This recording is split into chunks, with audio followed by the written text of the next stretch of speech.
విపరీతమైనటువంటి ఎండ ఉందా, అంత హీట్ వేవ్ అనేది కనిపించిందా గాలి గురించి మాట్లాడుకుంటున్నప్పుడు? అది కొన్నిసార్లు హీట్ బయట నుంచి వస్తుంది, కొన్నిసార్లు హీట్ శరీరంలోనే ఆ ఉష్ణోగ్రత పెరుగుతుంది కదా. సో అది ఇంటర్నల్గా పబ్లిక్లోనే ఆ హిడెన్ అంటే బయట నుంచి వచ్చే ఉష్ణోగ్రతను మనం చూడగలుగుతాం, మనకు స్పర్శించగలుగుతాం, దానికి తగ్గట్టుగా జాగ్రత్తలు తీసుకోగలుగుతాం. బట్ లోపల నుంచి వచ్చే వేడి తెలియదు కదా, బయట వాళ్ళకి తెలియదు. ఎవరి శరీరంలో ఉన్న వేడి వానికి తెలుస్తుంది. మరి ఎందుకు తెలుసుకోలేకపోయారు వేడి వస్తుంది అనేది? అతి విశ్వాసం. ప్రకాష్ గారు, నేను మిమ్మల్ని అట్లా ఒప్పుకోను. ఎందుకంటే మీరు ఎప్పుడూ ఆయన అంటిపెట్టుకున్నటువంటి వాళ్ళు, ఆ వేడి మీరు కూడా ఎందుకు గ్రహించలేకపోయినారు? అంటే వాస్తవంగా చీఫ్ మినిస్టర్ కాకముందు ఆయనతో ఉండే సంబంధం వేరు.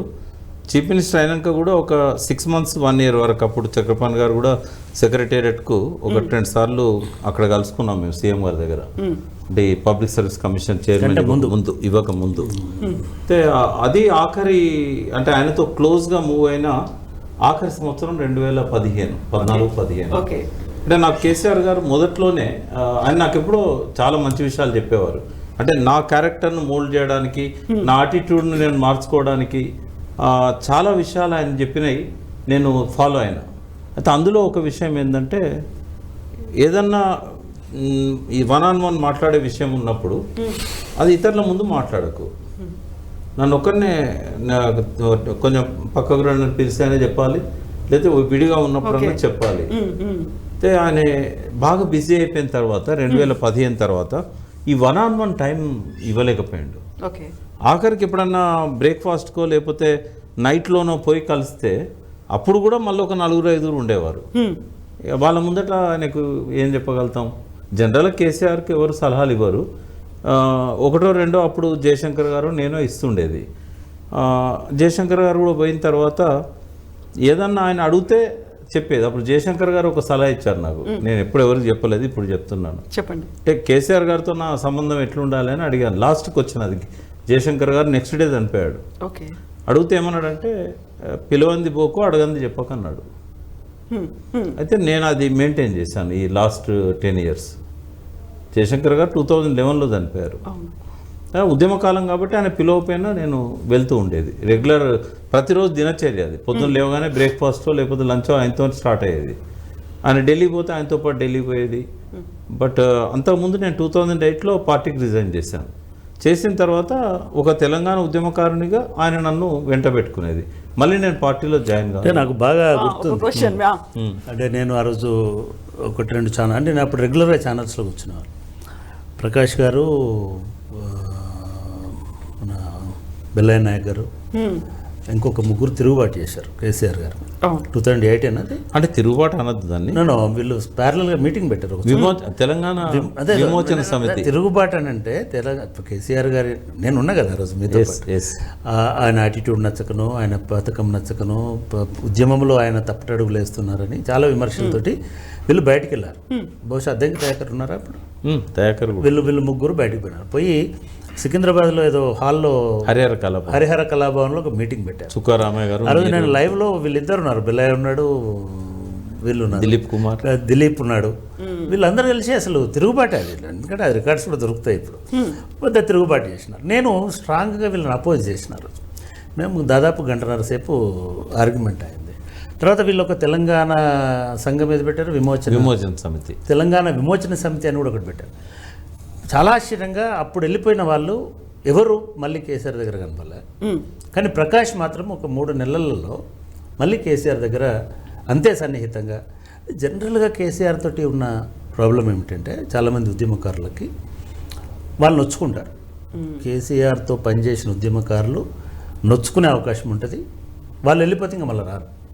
మీరు ఎవరినైనా తీసుకోండి, ఈవెన్ చివరికి ఆయనకు పర్సనల్ సెక్రటరీగా ఉన్నటువంటి దిలీప్ కుమార్ని కూడా తీసుకోండి, మళ్ళీ కేసీఆర్ దగ్గరికి రారు.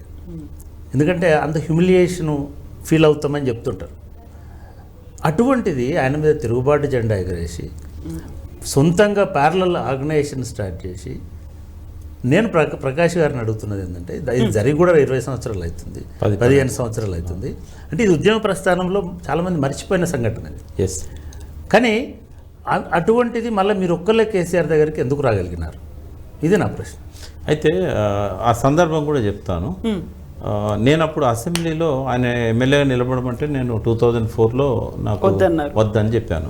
చెప్పినాక 26 మంది ఎమ్మెల్యేలు గెలిచాక అసెంబ్లీలో మన వాళ్ళకి హెల్ప్ చేయమని చెప్పి ఆడ ఒక ఛాంబరు అక్కడ కూర్చొని వీళ్ళకు నోట్స్ రాసి ఇచ్చేది అసెంబ్లీలో.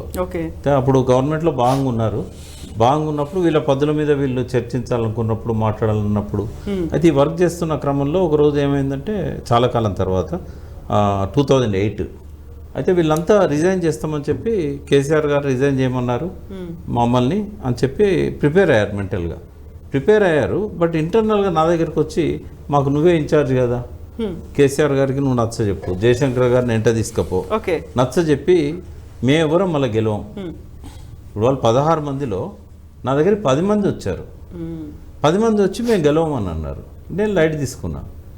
తర్వాత హరీష్ వచ్చి మామయ్య వింటలేడు, ఇక మీరు జయశంకర్ గారు తప్ప మమ్మల్ని ఎవరు కాపాడలేరు, నేను ఈటల రాజేందర్ మేమైతే గెలుస్తాము, బట్ 9-10 మంది ఓడిపోతారని చెప్పాడు ఆయన. తప్పదని జయశంకర్ గారిని అడిగా. అంటే పొలిటికల్ సలహాలు నేను ఇవ్వనా, నాకు పాలిటిక్స్లో అనుభవం లేదు, నువ్వు ఎమ్మెల్యేలతో డీల్ చేస్తున్నావు కాబట్టి నువ్వు పోయి చెప్పు అన్నాడు. అందువల్ల నేను గన్మెన్స్ నా వెనక కార్లో రమ్మని కేసీఆర్ గారితో విడిగా కూర్చొని నేను అడిగా, ఇది యుద్ధానికి పోయేవాడు గెలుస్తానని పోతే 50-50 ఛాన్సెస్ ఉంటాయి, కానీ నేను ఓడిపోతాను యుద్ధానికి పోయినట్టయితే ఖచ్చితంగా ఓడిపోతారు అంటే ఎవరు నీతో అన్నది అంటే అందరు అన్నారు, హరీష్ కూడా అన్నాడు. అంటే నువ్వు ఎప్పుడు ఎలక్షన్ నిలబడలే కదా, నీకు తెలియదు ఓట్ల సంగతి అని ఇవన్నీ చెప్తూ ఆయన నన్ను చూసేస్తారు, తెలంగాణ చూసేస్తారు, వాళ్ళని చూసేస్తారా అంటే అట్లా అనుకున్నప్పుడు ఏంటంటే మరి ఒకవేళ ఓడిపోతే ఏం చేద్దామంటే ప్రజలకు బాధ్యత లేదా, తెలంగాణ కోసం మనము తెలంగాణ రాష్ట్రం కోసం కదా రాజీనామా చేసేది. అప్పుడు కూడా నేను ఎంపీగా రిజైన్ చేసినప్పుడు రెఫరెండం అని రాజశేఖర రెడ్డి అంటే ఎట్లాంటి స్పందన వచ్చిందో చూసినావు కదా, మళ్ళీ అట్లాగే వస్తుంది అన్నాడు. అంటే ఎన్నిసార్లు పరీక్షకు పెడతాం, ఇది అవసరమా, ఇంకొక 10 నెలల్లో మళ్ళీ మనకు ఎలక్షన్స్ వస్తున్నాయి, జనరల్ ఎలక్షన్ ఉంది, ప్రజల్లో ఒక నెగటివ్ సంకేతం పోతే కనుక వీళ్ళంతా ఓడిపోతారు కదా అంటే ఆయన అట్లా కాదని చెప్పి మొండిగా ఎలక్షన్కి పోయిన తర్వాత సరిగ్గా అదే జరిగింది. ఎవరైతే ఈ 9-10 మంది ఓడిపోతామన్నారో అందులో ఒక్కరే గెలిచారు, మిగతా వాళ్ళందరూ ఓడిపోయారు. ఓడిపోయిన తర్వాత నేను ఎక్కడ బాధపడ్డా అంటే ఇప్పుడు జరిగినట్టే, ఎప్పుడైతే నెగిటివ్ రిజల్ట్స్ వస్తాయో ఒక నాయకుడు ఏం చేయాలి, ప్రజలను ధైర్యం చెప్పే విధంగా మాట్లాడాలి. ఎవరైతే ఈ అసంతృప్తితో ఉన్న ఓడిపోయిన వాళ్ళు ఉన్నారో పిలిచి కూర్చోబెట్టి ధైర్యం చెప్పాలి, అది లీడర్ లక్షణం. కానీ అందరికంటే ముందు తనే రాజీనామా చేసి పడేశాడు. తెలంగాణ రాష్ట్ర సమితి అధ్యక్ష పదవికి రాజీనామా చేస్తున్నాను, ఇంకా మీరు ఎవరినన్నా ఎన్నుకోండి అన్నాడు. అప్పుడు అంటే ఎందుకు నేను వదిలిపెట్టానని చెప్తున్నాను. అయితే నాకు అరే ఇదేంది అసలు, నాయకుడు ధైర్యం చెప్పాల్సింది పోయి ఈయన రిజైన్ చేస్తే తెలంగాణ వాదం ఏం కావాలి. అయితే ప్యారలల్గా ఇంకొక వ్యక్తిని దీన్ని తీసుకొచ్చి జోడిద్దామన్నా, అంటే విడిగా పోదామని అనుకోలే. ఎవరున్నారు అనుకున్నప్పుడు దేవేందర్ గౌడ్, అప్పుడు నేను పాశ్యం యాదగిరి గారు పోయి ఆయనను కన్విన్స్ చేసి తెలంగాణ ఉద్యమాన్ని తీసుకొచ్చినాక తీరా రాజీనామా చేసి, నేను రాజీనామా చేశాను, ఆయన రాజీనామా చేశాడు, పెద్దిరెడ్డి రాజీనామా చేసి వచ్చాడు. డిక్లేర్ చేసేటప్పుడు ఏమన్నాడు తెలుసా, నేను కేసీఆర్తో కలవను అన్నాడు. సో నేను వెంటనే ఒక 3 daysలో మళ్ళీ దేవేంద్ర గౌడ్ని కూడా వదిలేసిన. ఎందుకంటే మేము ఉద్యమ సంస్థ పెట్టమంటే ఆయన పొలిటికల్ పార్టీ పెట్టాడు. ఇట్లా ఏమైందంటే నేను ఈయనను వదిలేశాను, ఆయనను వదిలేశాను. ఆ ఖాళీగా ఉన్న సమయంలో ఇందాక చక్రపాణి గారు చెప్పినట్టు ఈ విమోచన సమితి పెట్టడానికి కారణం కోదండరామ్ అండ్ జయశంకర్. ఎందుకంటే దిలీప్ ఏదో కారణంతో కేసీఆర్ దూరం అయ్యాడు. ఆయన పోయి అడిగితే ప్రకాష్ కూడా బయట ఉన్నాడు, ఖాళీగా ఉన్నాడు, మీరిద్దరు కలిసి పెట్టండి అని కోదండను జయశంకర్ గారు ఇచ్చిన సలహా అది. సో మేము ఒకటే చెప్పాడు ఆయన, జయశంకర్ చెప్పింది కానీ కోదండ చెప్పింది కానీ ఏంటంటే ప్యారలల్గా ఉండనియండి కానీ పోటీ పెట్టకండి, ఉద్యమానికి మళ్ళీ మీరు పోటీ సంస్థలాగా రావద్దు. అయితే అక్కడ అది జరగలేదమ్మా. ఎందుకు నేను మళ్ళీ వెంటనే బ్యాక్ వచ్చానంటే అది పోటీ సంస్థలాగా రవీంద్ర నాయక్ వీళ్ళంతా వచ్చి కేసీఆర్ గారిని తిట్టడం మొదలుపెట్టారు. దిలీప్ కుమార్ కూడా కేసీఆర్ను కొంత దుర్భాషలు ఆడిండు, ఆయన చేసిన స్కామ్లన్నీ బయట పెడతాను, నా దగ్గర ఆధారాలు ఉన్నాయని చెప్పేదాకా పోయిండు. అంటే ఈ పరిస్థితుల్లో ఇప్పుడే నేను ఫస్ట్ ఒకటి ప్రకాష్ అంటే అటువంటి కేసీఆర్ అంటే అంతే చంచితమైన మనసు అయినది, చాలా ఇమ్మీడియట్గా రిటైట్ అవుతాడు. అదేవిధంగా ఎంతమంది ఏదైనా కూడా స్ట్రాంగ్గా నిలబడగలుగుతారు.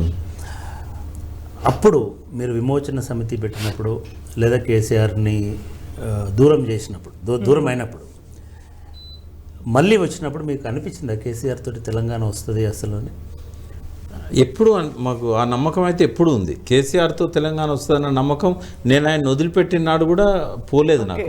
ఎందుకంటే ఎంతో కష్టపడితే తప్ప ఆయన దొరికాడు మాకు. మీకు తెలుసు తెలంగాణ మహాసభ, తెలంగాణ జనసభ మనం ఒక 3 ఏళ్ళు 4 ఏళ్ళు కొట్లాడాం కదా. అయితే మా ఈ జనసభ అనగానే ఎన్కౌంటర్లు తీసుకుపోవడం, కేసులు పెట్టడం. మహాసభ వాళ్ళ మీద పీపుల్స్ వార్తో సంబంధం లేదు కాబట్టి కేసులు పెట్టలేదు, కానీ మమ్మల్ని ఎక్కడ కూడా పర్మిషన్ లేకుండా రకరకాల ఇబ్బందులు పెట్టారు. ఆ టైంలో 6 నుంచే చేస్తున్నాం ఇవన్నీ చేసుకున్నాం. ఇంకా అంతకంటే ముందు 2001లో TLSO కూడా సపోర్ట్. 96 ఇది.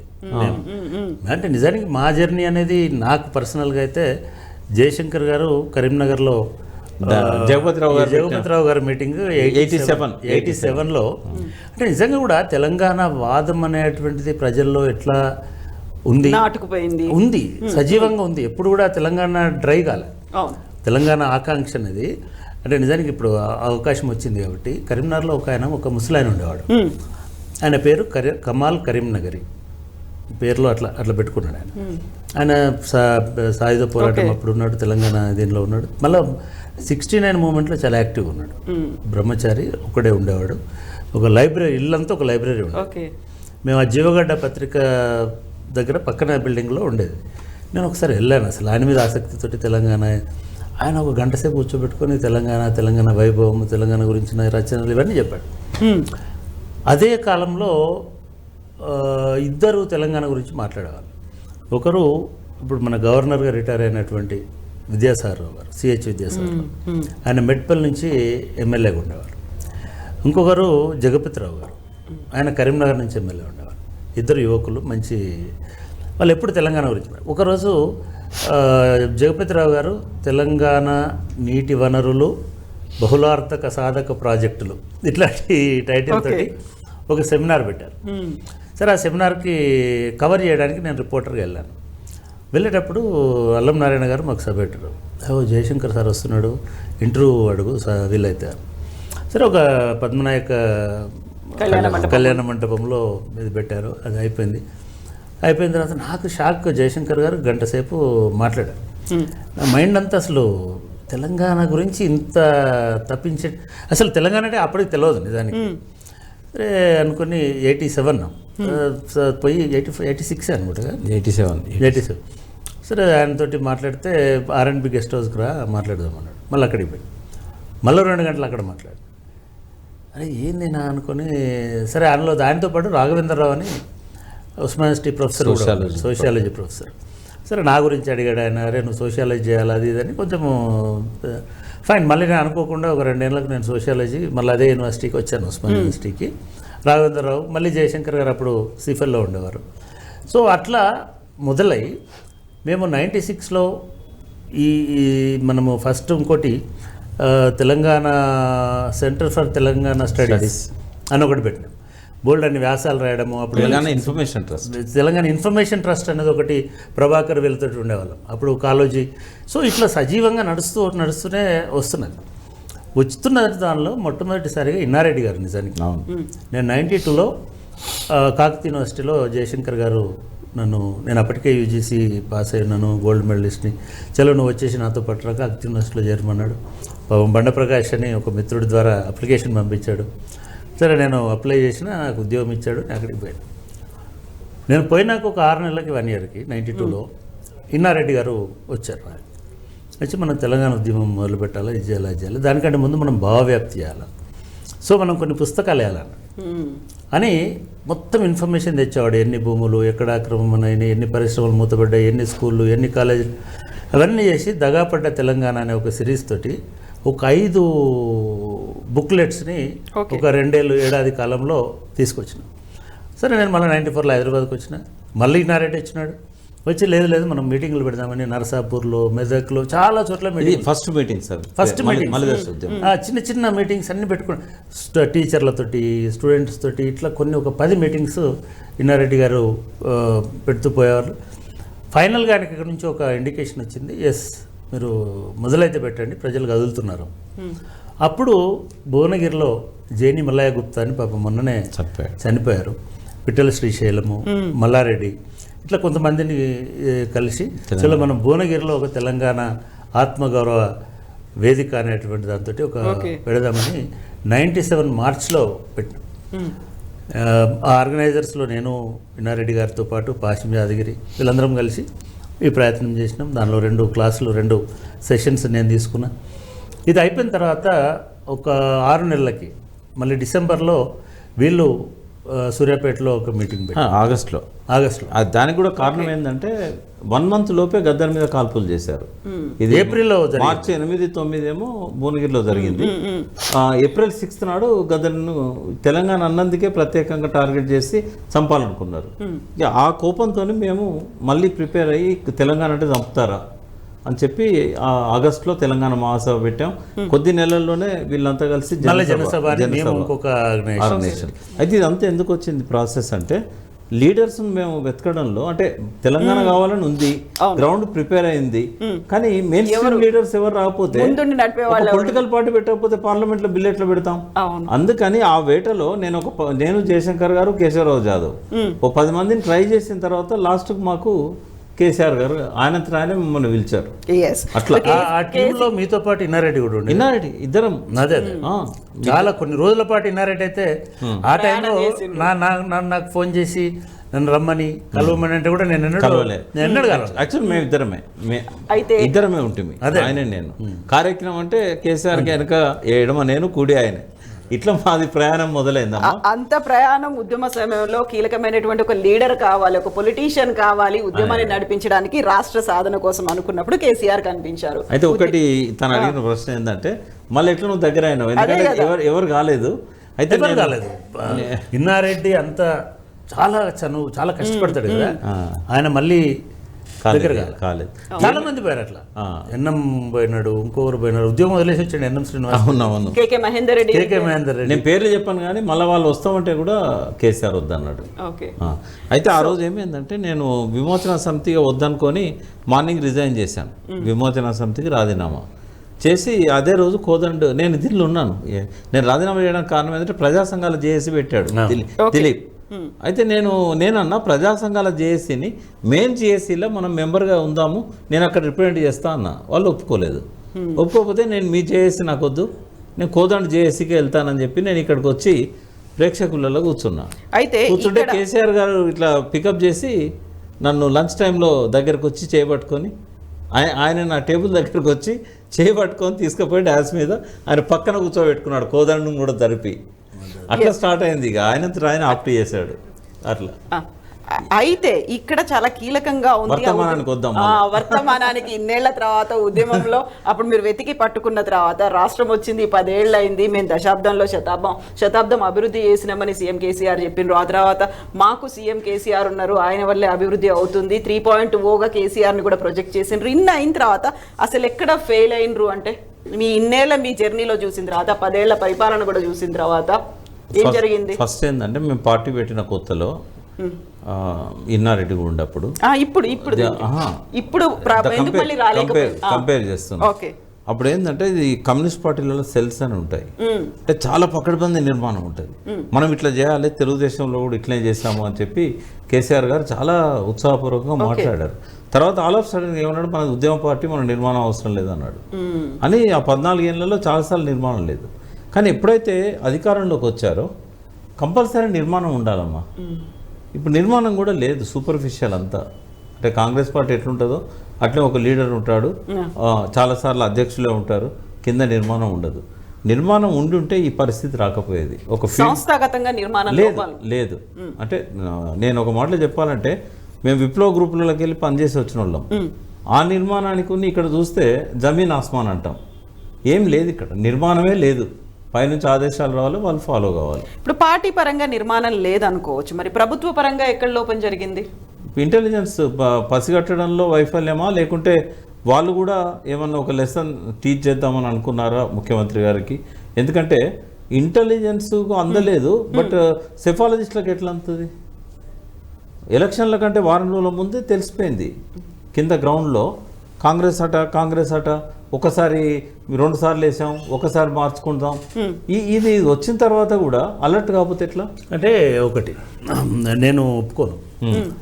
అంటే ఎప్పుడు కూడా ఒక ప్రభుత్వాన్ని నడిపిస్తున్నటువంటి వ్యక్తికి, ముఖ్యంగా ఉద్యమం నుంచి వచ్చి ప్రజల నాడి తెలుసు అని పదే పదే చెప్పే వ్యక్తికి ఎవడో ₹1,00,000 పనిచేసే ఇంటెలిజెన్స్ వచ్చి చెప్పాలా నిర్మాణం ఉంటే వ్యతిరేకత ఉందని ఈజీగా సెన్స్ చేయొచ్చు. ఒకటి. దానికంటే ముందు స్వయంకృతమైనటువంటి మన పర్సనాలిటీలో ఉన్నటువంటి సమస్యలు అర్థం కావా? ప్రజలు ఎన్నిసార్లు కలుస్తున్నారు, ఎవరిని కలుస్తున్నారు? ఇంత నీడగా ఉండి తోడుగా ఉండి ఉన్నటువంటి ప్రకాష్ని ఎన్నిసార్లు కలిసినారు, ఎన్నిసార్లు ఆయన సలహాలు అడిగినారు, లేదా ప్రజలతోటి ఎన్నిసార్లు భేటీ అయినారు, ఈ 1 ఇయర్లో ఎన్నిసార్లు రివ్యూ చేసినారు, ఏ డిపార్ట్మెంట్లో రివ్యూ చేసినారు, ఇట్లాంటి చాలా అంశాలు అడ్మినిస్ట్రేటివ్ ల్యాప్సెస్ అని అంటాం వాటిని. ఇవన్నీ మీకు తెలిసినప్పుడు అరే మనం ప్రజలకు ఎక్కడో దూరం అవుతున్నామనేటువంటి ఫీలింగ్ ప్రతి రాజకీయ నాయకుడికి ఉంటుంది. ఒక లా పర్వ ఉంటుంది కదా, అది ఏమవుతుంది మనకు అనేటువంటి ధోరణి ఏమన్నా ఉందా? దాన్ని నేను అతి విశ్వాసం అన్నాను కదా. అంటే నేను పథకాలు ఇస్తున్నాను, నేను డైరెక్ట్ ప్రజలకు కనెక్ట్ అయినాను, ప్రజలు బెనిఫిట్ అవుతున్నారు. వాళ్ళు తెలంగాణలో ఒక సామెత ఉంటుంది, అన్నం పెట్టిన వారికి సున్నం పెడతామని అంటారు. అంటే ప్రజలు బెనిఫిట్ అవుతున్నప్పుడు వాళ్ళు నాతోనే ఉంటారు.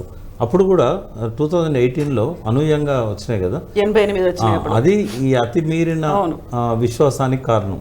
నిజంగానే ఆ రోజు 63 బదులు 60 వచ్చున్నా ఇవాళ ఈ పరిస్థితి ఉండదు, జాగ్రత్త పడేవాళ్ళు. అప్పుడు ఏంటంటే 88 వచ్చాయి, ఇంకా తిరుగు లేదు నాకు అనేది ఒకటి. అయితే ఇక్కడ 2 కనిపిస్తున్నాయి. తెలంగాణ తెచ్చింది నేనే అనేటువంటి ఒక కాన్సెప్ట్, దాన్ని అట్లాగే ప్రొజెక్ట్ చేసిండ్రు లీడర్లు అందరూ. ఆ తర్వాత అదే నినాదంతో ముందుకెళ్ళిండ్రు 3వ ఎన్నికల్లో కూడా. తర్వాత ప్రభుత్వం చేసినటువంటి అభివృద్ధి సంక్షేమ కార్యక్రమాలు, దళిత బంధు, రైతు బంధు, కళ్యాణ లక్ష్మి, 2 బెడ్రూమ్లు, డబుల్ బెడ్రూమ్లు, ఇలాంటివన్నీ కూడా వెళ్ళలేదా? అవన్నీ మమ్మల్ని గెలిపిస్తాయి, ఎట్లున్న తెలంగాణ ఎట్లయింది అని చెప్పుకున్నప్పుడు ఆ తెలంగాణని ఎందుకు చూడలేకపోయారు మరి? అంటే ఒక్కొక్క స్కీమ్ ఆయన చెప్తున్న కొద్దీ 10% లబ్ధిదారులు ఉంటే 90% అసంతృప్తి వాళ్ళు ఉన్నారు. నేను అదే ప్రకాష్ తోటి, ఇవి స్కీమ్స్ ఏమైనా చర్చించి సైంటిఫిక్గా చేశారా మీరు, లేదా ఎక్కడైనా మీరు అసెస్ చేశారా? అది జరిగింది చర్చ. నేను చెప్తున్నా, ఎప్పుడైనా సరే ఈ దేశంలో మామూలు రోడ్డు మీద మామూలుగా ఉన్నవాడికి ఒక ₹10 ఇస్తే పక్కన రాళ్ళు కొట్టేటాడు అడుగుతాడు, ఎందుకు ఇచ్చిన వాడికి ₹10 అని. నేను ఇక్కడ కష్టపడుతున్నా, నాకు ఇవ్వకుండా వాడు మామూలుగా వెళ్తున్నాడికి ఎందుకు ఇచ్చినావు అని అడుగుతాడు. మీరు దళిత బంధు చర్చించారన్నారు కదా, ఎప్పుడైనా సరే ఏ పథకం అయినా సరే అందరికీ ఏదో ఒక లెవెల్లో లబ్ధి జరుగుతుంది. యూనివర్సల్ ప్రోగ్రామ్ అంటాం. యూనివర్సల్ ప్రోగ్రామ్ అయితే తప్ప సెక్టోరియల్ ప్రోగ్రామ్ని చేసి అదే ఆర్థిక ప్రోగ్రామ్ చేస్తే ఖచ్చితంగా తిరుగుబాటు వస్తుంది. ఎక్కడైనా ఏమవుతుందంటే 10 మందికి ఇచ్చారు మీరు, ప్రతి 1,00,000 మందికి 10 మందికి ఇచ్చారు. ఈ 10 మందిని 1,00,000 మంది చూపించారు, వాడికి ఇచ్చారు. దళిత బంధుకి ఇచ్చింది ఏమి లేదు. ప్రతి గ్రామంలో ఒక యూనిట్ లాగా తీసుకొని 3కో 5కో 10 మందికో ఇచ్చారు. ఆ గ్రామంలో 1000 మంది ఉన్నారు, 1000 కుటుంబాలు. దళిత బంధులో చాలామంది ఏం ప్రచారం చేస్తున్నారంటే దళిత బంధులో రాని దళితులు వ్యతిరేకమైనారు కాదు, దళిత బంధు అనే కాన్సెప్ట్ తోటి ప్రజలందరూ వ్యతిరేకమైనారు. ఏం ప్రకాష్ గారు? అవును, వాళ్ళకి నాతో చాలా మంది అన్నారు, వాళ్ళకి 10 లక్షలు ఎందుకు ఇస్తున్నారు, మాకు 5 లక్షలు ఇచ్చి వాళ్ళకు 5 లక్షలు ఇవ్వచ్చు కదా అని బీసీలు అన్నారు. ఈవెన్ బీసీలో కూడా బీసీ బంధు అని ₹1,00,000 ఇస్తే కూడా ఇంకా వడ్లలోకి ఎందుకు ఇచ్చినారు, గౌన్లలోకి ఎందుకు వెళ్ళలేదు, శాలులకి, ఇవన్నీ వచ్చినాయి. వాళ్ళకి 10 లక్షలు ఇచ్చి మాకు 1,00,000 ఇస్తారు. వీళ్ళేమో మళ్ళీ ఉల్టా ఎన్ని చూడు. నేను అంటే ఎక్కడో దగ్గర ఇదొకటి నేనున్న ఆ చర్చలో మా ఇంట్లోనే జరిగింది. మొదటి చర్చలు చెప్తున్నా, 3 ఎకరాలు ఇస్తామన్నారు దళితులకు. 3 ఎకరాలు దళితులకు. నేను చెప్పాను ఇవ్వలేరేమో, అందరూ రేటర్లు అందరూ ఎందుకు ఇవ్వలేమండి అని. అంటే ఇన్ని లక్షల మంది ఉంటారు, దానిలో ఇన్ని ఎకరాలు ఇవ్వలేమా అన్నారు. అందరూ అన్నారు కష్టమైద్దేమో అని. లేదు ఇస్తామన్నారు, ఇవ్వలేకపోయినారు. పాపం వాళ్ళ ఇంటెన్షన్ ఉంది. ఆయన ఇవన్నీ అనేటప్పుడు ఒక అంబిషియస్ పర్సనాలిటీ ఉంటుంది కేసీఆర్లో, ఒక గ్రేటర్ పర్స్పెక్టివ్ ఉంటుంది.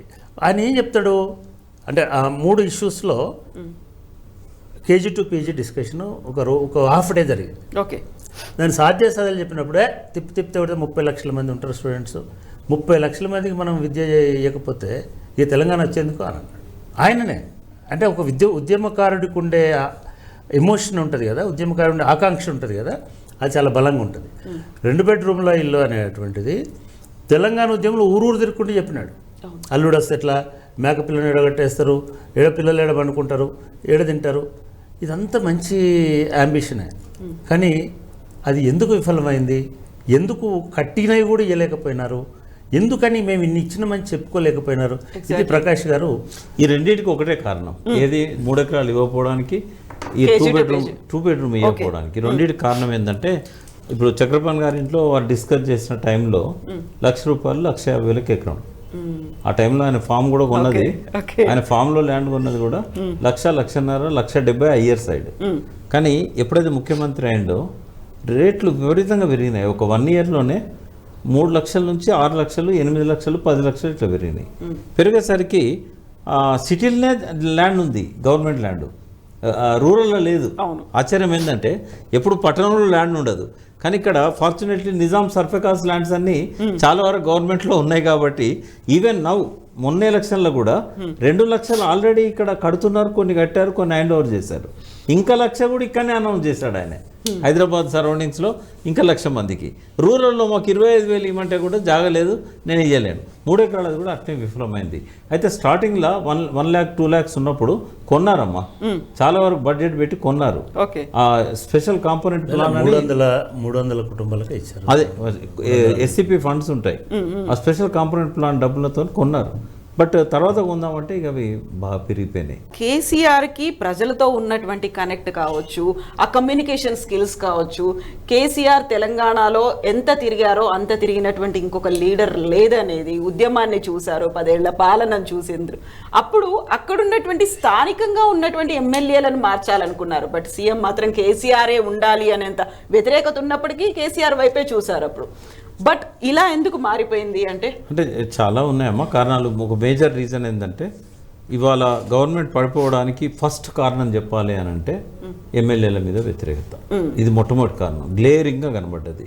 కనీసం ఇక్కడ ఒక చిన్న అబ్జర్వేషన్, ఇంట్రెస్టింగ్ సబ్జెక్ట్ ఏంటంటే, ఎమ్మెల్యేల మీద వ్యతిరేకత ఉంది. వరంగల్ కి సంబంధించి 2 ఎమ్మెల్యేలని మార్చిండ్రు, సిట్టింగ్ 2 మాత్రమే గెలిచిండ్రు. అవును, మొత్తం వీళ్ళు మార్చిన 12 మందిలో 9 మంది కొత్త వాళ్ళు గెలిచారు. సో అంటే ఇప్పుడు 40 మందిని కనుక వీళ్ళు మార్చుంటే 30 మంది గెలిచారు, 30 మంది ఖచ్చితంగా గెలిచేవారు. ఇవాళ ఈ పరిస్థితి ఉండేది కాదు. ఇది మనం ఒక నెల రోజుల కింద మనం మాట్లాడుకున్నాం. అంటే ఎమ్మెల్యేల మీద ఎంత దారుణంగా అయిపోయిందంటే, ఆయనకి ఎక్కువ సన్నిహితులు ఎమ్మెల్యేలు ఉన్నారు, ఆయన వాళ్ళందరితో తిరిగినాడు. నేను పెద్దగా ఎమ్మెల్యేలతోటి నేను చూడలేదు, కానీ గ్రామాల్లోకి పోయినప్పుడు ఎమ్మెల్యేకి లేని వ్యాపారం లేదు. కొంతమంది ఎమ్మెల్యేలు మీరు అన్నారు కదా, మా సార్ మునుపటి సార్ కాదు, ఆయన కళ్ళు నెత్తికొచ్చినాయి, ఆయన మనం కాదుతలేడు, దేకుతలేడు, ఇట్లాంటివి చాలా విన్నాం. అది ప్రజలు అన్నది కాదు, కార్యకర్తలు ఆయన ఎంబడి ఉన్నారు.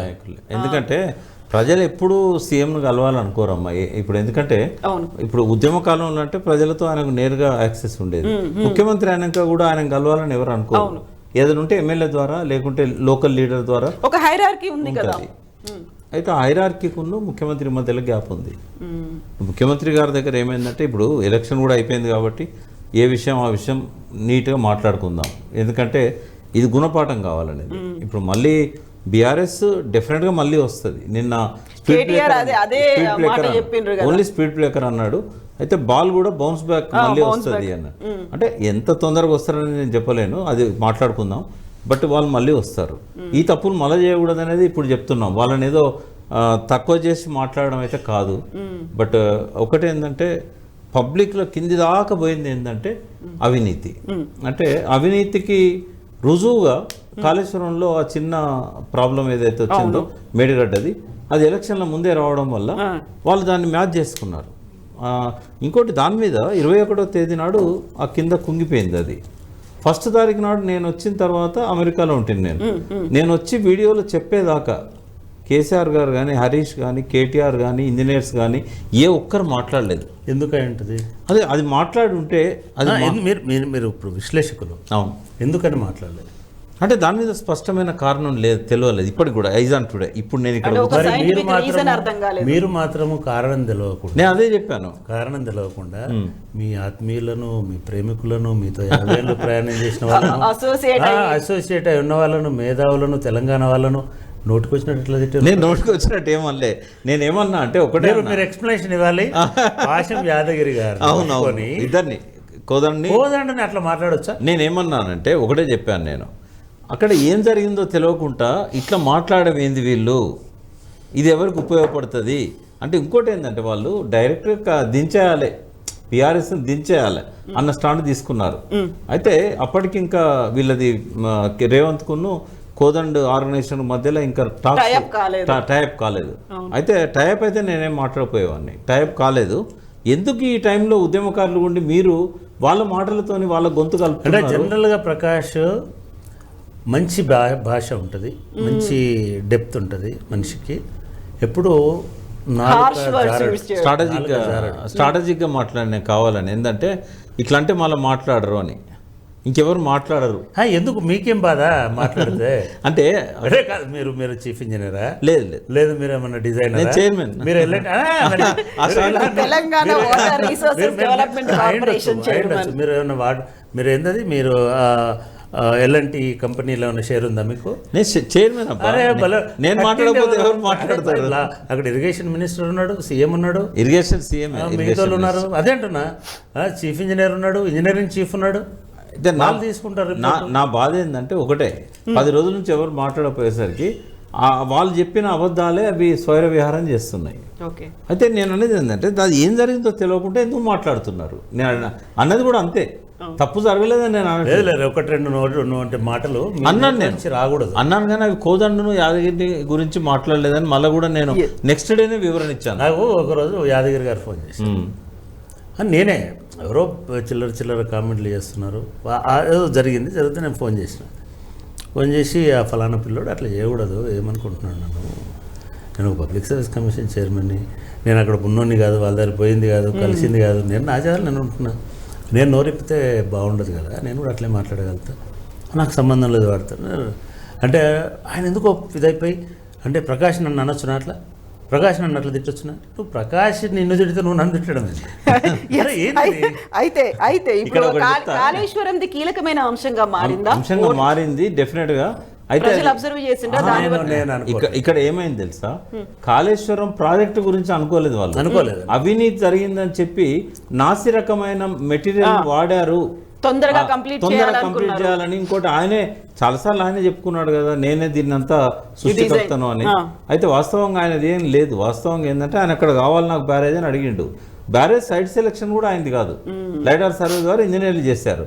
బట్ అక్కడ ఏమైందంటే అంతా ఆయనే చీఫ్ ఇంజనీర్ అయి చేశాడు అనేది ఒక ప్రచారం అయింది. ఇప్పుడు తప్పు జరిగినప్పుడు ఎవరిని అంటారు అంటే ఇట్లా కొన్ని విషయాలను. అయితే fishing in the trouble water అనేది ఇంగ్లీష్లో సామెత, దాన్ని తెలుగులో ఏమంటాం అంటే ఉచ్చగుంటలో చేపలు పట్టడం అని అంటాం. అది భూతాన్ని నేను అనుకోవట్లేదు, అది ప్రజల భాష. అయితే మిగతా అంశాల గురించి కూడా మాట్లాడుకుంటే ఇప్పుడు ఫెయిల్ అయిపోయింది, ఓకే, దాన్ని ఫెయిల్యూర్ అనాలా లేకుంటే దాన్ని ఒకటి వాళ్ళు ఏం చేశారు మీకు బాగా గమనించండి. క్యాంపెయిన్ అంతా సునీల్ కనుగోలు ఆయన ఇచ్చిన ఇదేంటంటే పథకాలు బాగున్నాయి, సంక్షేమం బాగుంది, అభివృద్ధి బాగుంది, వీటి గురించి మాట్లాడకండి అని చెప్పాడు. వీటి గురించి మాట్లాడితే కేసీఆర్ ప్లస్ పాయింట్స్ వస్తాయి, ప్రజలు యాక్సెప్ట్ చేయరు. అంటే ఆయన ఇచ్చిన స్ట్రాటజీ ఏంటంటే మీరు ఎంతసేపు ఫ్యామిలీ రూలు, అవినీతి, అహంకారం, ఎవరిని దగ్గర రానియాడు, రాచరిక పాలన, దొరల తెలంగాణ, ప్రజల తెలంగాణ, ఇదే మాట్లాడాలి, ఇంకా మీరు వేరే దాని మీద పోవద్దని అన్నారు. So entire rank and file అంటే అదే వాళ్ళ సక్సెస్. అంటే ఎందుకు సక్సెస్ అయింది కాంగ్రెస్ పార్టీ అంటే వీళ్ళు నిద్రపోయినారు. నేను వీళ్ళు అని ఎందుకంటున్నాంటే ఆయన లాస్ట్ 1 yearలో అతి సన్నిహితుడు ఆయననే.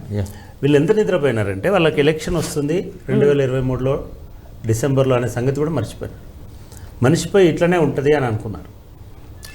వీళ్ళు 1 year 14 months బ్యాక్ కాంగ్రెస్ వీళ్ళు ఎవ్వరికి తెలియకుండా ఇంటెలిజెన్స్ అన్నారు కదా. నేను ఒక సందర్భంలో ఒక పెద్ద ఆయన్ని అడిగా, ఏందండి మీరు ఇంటెలిజెన్స్ వాళ్ళు చెప్పరా సీఎం గారికి అని అంటే, ఆ పెద్ద ఆయన ఏమన్నాడంటే, చూడు సారు ఏం కోరుకుంటున్నాడో అదే చెప్తాం. సో ప్రకాష్ గారు కూడా ఇప్పుడు అదే ఇందాక అన్నది కూడా అదే కదా. ప్రకాష్ గారు ఏమన్నారు, ప్రకాష్ గారు అన్నది ఆయన ఎప్పుడో చెప్పినాడు ఒక కాంటెక్స్లో. ఇంటెలిజెన్స్ స్వతంత్రంగా వదిలేసి స్వతంత్రంగా వాళ్ళు చెప్పింది వింటే వేరు, కానీ ఇంటెలిజెన్స్ వాళ్ళకి ఏం అలవాటు అయిపోయిందంటే సార్ మనసులో ఏముంది, ఆయన ఎట్లయితే కన్విన్స్ అవుతాడు అదే చెప్పిస్తారు అంతే. అది చెప్పేస్తారు అంతే. ఇంటెలిజెన్స్ కూడా ఒప్పించడం ఉండదు, చేరవేయడమే. అది చేరవేస్తారు. అయితే ఏమైంది, ఈ ఎలక్షన్స్ టైం వచ్చేసరికి వాళ్ళు ఒక 14 months బ్యాక్ సునీల్ కనుగోలు అంటే టీంకి కాంట్రాక్ట్ అంతా జరిగింది. ఆయన అప్పటికి కర్ణాటక పనిచేస్తున్నాడు. అవును. సరే 6 నెలల్లో కర్ణాటక వచ్చింది. ఈలోపు భారత్ జోడో వస్తుంది. మునుగోడు ఎలక్షన్స్ సమీపిస్తున్న టైం అది. అదే టైంలో భారత్ జోడో పోయింది ఇక్కడ నుంచి. అప్పటికి రేవంత్ రెడ్డిని అప్పటికే వాళ్ళ అధిష్టానం మీద రేవంత్ రెడ్డి యుద్ధం చేస్తున్నాడు. యుద్ధం కాదు, కోమటిరెడ్డి యుద్ధం చేస్తున్నాడు. ఒక ఇన్ఛార్జ్ అయింది, సేవ్ కాంగ్రెస్ అయింది. ఒక ఇన్ఛార్జిని మార్చేసినాడు. ఆ ఇన్ఛార్జికి 320 కోట్లు ఇచ్చినాడు అనేటువంటి అపవాదం వచ్చింది. ఇవన్నీ జరుగుతున్నప్పుడు వీళ్ళని ఇట్లా ఖాళీగా వదిలేస్తే బాగుండదు, వీళ్ళని ఎంగేజ్ చేయాలని అనుకున్నాను. ఎట్లాగైతే పిల్లలు అల్లరి చేస్తే స్కూల్లో వాడికొకటి వీడికొకటి ఇచ్చి మీరు ఆడుకోండి అని చెప్తారు కదా, అట్లా రేవంత్ రెడ్డికి ఒక రూట్ అప్పచెప్పి నువ్వు పాదయాత్ర చేయి, దానికి భారత్ జోడో సంఘీభావంగా రా, నువ్వు వచ్చి కలువ ఒక చోట అని చెప్పిన. సరే ఇప్పుడు అప్పుడు ఏమవుతుంది, రేవంత్ రెడ్డి ఇంకా అగ్గికి ఆజ్యం పోసినట్టు అవుతుంది. ఎందుకంటే ఈయననే ప్రొజెక్ట్ చేస్తున్నారని. అప్పుడు బట్టి విక్రమార్క కూడా ఇంకొక రూట్ అప్పచెప్పి నువ్వు కూడా యాత్ర చేయని చెప్పి. ఇది సునీల్ కనుగోలు మొదటి పాచిక, మొదటి ప్లాన్ ఆఫ్ యాక్షన్. ఇది అక్కడి నుంచి మొదలై వాళ్ళు ఇవన్నిటిని నరేటివ్స్ డెవలప్ చేసుకుంటారు. మీరు చూడండి ఒకసారి యూట్యూబ్, ఒక 10 యూట్యూబ్ ఛానల్ అని బ్యాక్ ఉండి నడిపించినారు. దానిలో పాటలు, దొర, గడి, అహంకారం, ఇంకోటి ఇవన్నీ వదిలేసినారు. ఇవన్నీ జనంలోకి చర్చ జరిగిన తర్వాత అప్పుడు డైరెక్ట్గా సునీల్ కనుగోలుని తీసుకొచ్చి ఇక్కడ కూర్చోబెట్టినారు. వాళ్ళు చేసిన అడ్వర్టైజ్మెంట్స్ చూడండి. భారతదేశంలో ఏ ఎన్నికల్లో ఏ పార్టీ చేయనంత డిజిటల్ క్యాంపెయిన్ ఈసారి పర్ఫెక్ట్గా చేసింది కాంగ్రెస్ పార్టీ. అయితే ఇది అక్కడ కాంగ్రెస్ పార్టీ విజయంగా చూడాలా, బీఆర్ఎస్ పార్టీ ఇంక్లూడింగ్ ఇక్కడ ఉన్నటువంటి సోషల్ మీడియా టీంలు క్యాంపెయిన్ జరిగిన వైఫల్యం? ఇక్కడ ఏంటంటే నన్ను ఒక ఛానల్లో అడిగారు, అంటే ఎట్లా గెలిచింది కాంగ్రెస్ పార్టీ, ఎవరి విజయం? కేసీఆర్ వైఫల్యం, బీఆర్ఎస్ ఓటమి, కాంగ్రెస్ విజయం కాదు, నెగటివ్ ఓటు. అందులో కంప్లీట్ గాలి కూడా మొత్తం రాలేదు కాంగ్రెస్ వైపు, గాలి లేదు, సునామీ లేదు. గాలి ఉంటే ఈ బొటాబొట్టి సీట్లు ఎందుకు పడితే ఎన్నో దులిపితే ఆ మామిడికాయలు రాలినాయి. గాలి వస్తే మొత్తం కొట్టుకుపోతుంది కదా, సునామీ అయితే అసలు వేర్లతో సాగిపోతుంది. అట్లా పోలేదు, కేవలం వాళ్ళకి కావాల్సిన సీట్లు దులుపుకున్నారు. ఇది కూడా చాలా రాంగ్ క్యాంపెయిన్, ప్రాపగండా ఇవన్నీ చేస్తున్నప్పుడు వీళ్ళు ఏం చేసినారు అనేది నేను ప్రకాష్ని అడుగుతున్నా. ఎగ్జాక్ట్లీ అక్కడనేమో స్ట్రాటజిస్ట్ ఉన్నాడు, దాన్ని ఒక పద్ధతి ప్రకారం ఇంప్లిమెంట్ చేసే వాళ్ళు ఉన్నారు. ఇక్కడ స్ట్రాటజిస్ట్ లేడు, ఇంప్లిమెంటేషన్ లేదు. బట్ ఇంటెలిజెన్స్ ఉంది కదా. ఇంటెలిజెన్స్ అది ఇప్పుడు నేను మీకు సార్ మీరు కేసీఆర్ అతిపెద్ద స్ట్రాటజిస్ట్ అని అన్నాను, బట్ ఆయన వన్ సైడ్ ఏంటంటే ఫీడ్బ్యాక్ అనేది ఇప్పుడు ఉంటేనే కదా స్ట్రాటజీ సక్సెస్ అయ్యేది. ఇక్కడ గ్రౌండ్ ఇంటెలిజెన్స్ ఉండాలి, గ్రౌండ్ ఇంటెలిజెన్స్ లేదు. అయితే పార్టీ క్యాడర్ ఇవ్వాల్సిన ఫీడ్బ్యాక్ పార్టీ క్యాడర్ ఇవ్వలేదు, ఎమ్మెల్యేలు ఇవ్వాల్సిన ఫీడ్బ్యాక్ ఎమ్మెల్యేలు ఇవ్వలేదు, అసలు ఇవ్వడానికి వీళ్ళు అడగలేదు. ఓకే, మొన్న ఒక వీడియోలో ప్రకాష్ భాయ్ అసలు పార్టీ క్యాడర్ని కిల్ చేసినారని చెప్పారు. ఎమ్మెల్యేలనే జిల్లా అధ్యక్షులు చేసినారు, ఎమ్మెల్యేలకే మొత్తం పార్టీ అప్పచెప్పినారు. అంటే బయట విమర్శ ఎవరికైతే వస్తుందో, కమ్యూనిస్ట్ పార్టీలో ఒకప్పుడు ఉండేది అట్లా, సెక్రటరీనే ఉంటాడు, సెక్రటరీనే తప్పులు చేస్తే సెక్రటరీనే మళ్ళీ శిక్ష చేస్తాడు. ఆ పరిస్థితి మీకుందా పార్టీ నిర్మాణం ఇప్పుడు? లేదా చెప్పాను కదా నేను, అదే లేదు, ఓన్లీ అధ్యక్షుడు. మరి ఇంటెలిజెన్స్ ఎక్కడ వస్తుంది? అదే వాళ్ళు ఏంటంటే ఇది లేకపోయేసరికి ఈ లోపం జరిగింది అనేది. దాన్ని ఇంకోటి మీకు నేను 6 నెలల కిందనే ఒక వీడియోలో మీకు గుర్తుండాలి, థింక్ ట్యాంక్ అనేది ఇప్పుడు లేదు, ఉద్యమ కాలంలో ఉండేది. అప్పుడు అందరికి ఫోన్లు చేసి కూడా అడిగేవాడు, ఇప్పుడు ఫోన్లు ఇప్పుడు అంతా బ్యూరోక్రాట్స్ మీదనే ఆధారపడి వ్యవస్థ నడుస్తూ ఉన్నది. అంటే బ్యూరోక్రాట్స్ మీద ఆధారపడి గవర్నమెంట్ నడపవచ్చు, కానీ పార్టీ నడపడం సాధ్యం కాదు. ఇప్పుడు అసహనం కూడా ఎట్లుంటుంది అంటే, ఒక మాట చెప్తాను, అసహనం కూడా ఏ మేరకు ఉంటుందో ఒక ఎగ్జాంపుల్ చెప్తా.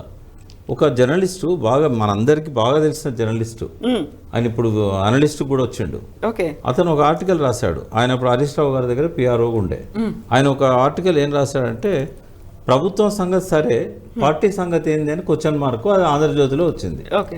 అయితే నేనేం చేసిన 6 గంటలకు చూసా, 6:15 ఫోన్ చేశా, నీ పదవి ఉంటుంది దానివల్ల నువ్వు ఇట్లా రాత్రి ఎట్లా అని అన్నా. 7:30 ఫోన్ చేసి మీరు చెప్పింది నిజమైంది, నన్ను రావద్దన్నారు ఇవాళ నుంచి అని. అంటే అంత అసహనం ఎందుకు? ఆయన రాసిన దానిలో ఏం తప్పులేదు. ఆయన రాసినవి కనుక పట్టించుకొని ఉంటే ఇప్పుడు బ్రహ్మాండమైన మెజార్టీతో వచ్చేవాళ్ళం. కేసీఆర్ రీలోడెడ్ 3.0 అయ్యేది. అంటే ఒకటి ఏమైందంటే ఆయన లోపల భిన్న వ్యక్తిత్వాలు ఉన్నాయి. అపరిచితుడు అంటాం కదా మనం.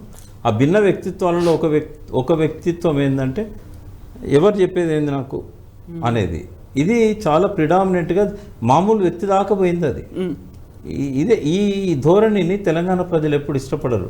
మీకు ఒకటి చెప్పనా నేను, ఆకలితోనైనా ఒక్క నిమిషం, ఆకలితోనైనా 2 రోజులు మాడి ఉంటాడు కానీ వాడు ఆత్మగౌరవం పోగొట్టుకోడు. ఇది తెలంగాణ ప్రత్యేకత. అదే ఇవాళ తెలంగాణ ఉద్యమానికి ఒక ఊపిరిలాగా పనిచేసింది. ఆ ఉద్యమ స్ఫూర్తిని ఛానలైజ్ చేసి పార్టీ నిర్మాణానికి ఉపయోగించుకుంటే, ప్రభుత్వం యొక్క పథకాల అమలుకు ఉపయోగించుకొని ఉంటే అద్భుతమైన ఫలితాలు వచ్చేది. ఉద్యమ స్ఫూర్తి లేదుగా. ఇప్పుడు ఏం జరిగిందో ఒకటి చెప్తాను మీకు.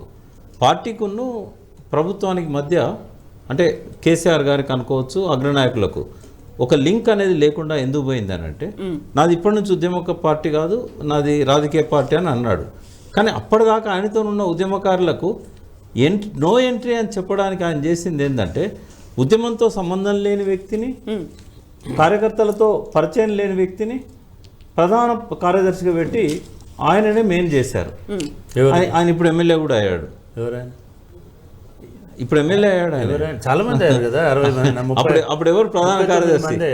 2014లో అధికారం రాగానే పార్టీ బాధ్యతలన్నీ పార్టీకి ప్రధాన కార్యదర్శి ఉన్నాడు. ఆ మొదటి ప్రధాన కార్యదర్శి మొత్తం చూస్తాడు. అప్పుడు చెప్పింది పల్లా రాజేశ్వరరెడ్డి గారికి. వ్యక్తిగా మంచోడే, కానీ ఏమైందంటే ఆయనకు పార్టీ వాళ్ళు తెలియదు, పార్టీ వాళ్ళకి ఆయన తెలియదు. ఇంకా ఆయనే తెలంగాణ మొత్తం చూసుకుంటే మీకు మినిస్టర్లకు మిగతాలకు కూడా ఎంట్రీ లేని సమయంలో మీకు నేరుగా ఎంట్రీ ఉన్నది. ఒక 1 year ఉంది.